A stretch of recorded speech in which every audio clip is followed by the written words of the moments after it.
What's up guys, XFK here. Today I'll be showing you guys how to create wiggle path like this. But before the video started, make sure you give a like to this video, leave a comment, and don't forget to subscribe to this channel. I know I don't want to do this, but I must because like in 2021 I just want to make this channel past 1,000 subscribers. So yeah, okay, we'll get back into the video. Okay, first thing first, you need to open your After Effects. I'm using After Effects CC 2018 here, and I'll create a new composition. Make sure your composition is matching to your project. So here I'll be going videos 23.976. We need to create a source for wiggle path. So we'll make a shape layer. Okay, and make a use pen tool and make a white stroke.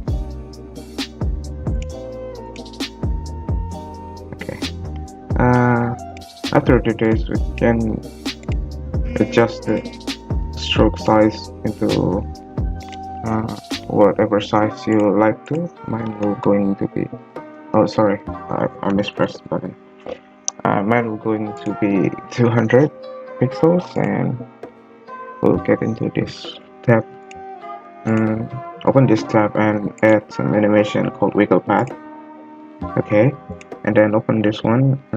You can adjust the size, the details of this wiggle path that you want to create. And here's the thing that I want to show you guys. There's an expression called random.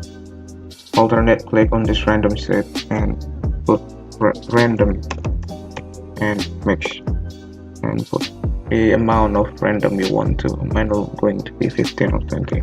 Let's try 15. Here you can see the wiggle path is already moving like something you want to do, but let's make the detail a little bit lower here.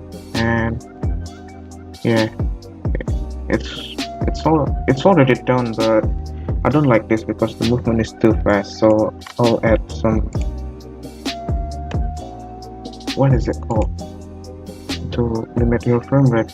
I forgot it. Oh, posterize time. Okay, add some posterize time here and set the frame rate into 12 or something, or 10 maybe if you like it. Okay, I think it's looking good now. Now we just need to add another layer of this so it won't be boring. Okay, I'll duplicate this layer here, and I put the bottom layer stroke into 10 pixels. The thing is, this one will going to be the outer line for the stroke, so I'll make the size bigger, like probably 200 or something. No, we don't do size like this. Maybe you can adjust the position or something else you like. Okay, so I'll duplicate my layer and adjust position like this. Yeah, that's basically it. You can do whatever you want, but mine is going to be like this. So go back into the loading screen and see what I've made. Okay. Yeah, probably that's the tutorial for today. Thank you guys for watching. Don't forget to leave a like or something else, or share this video, watch this video, show this video to your friend, family, pet or something. I don't know what to say, but thank you guys one more time. Don't forget to follow my social media in the description down below, and see you guys in the next video. Bye.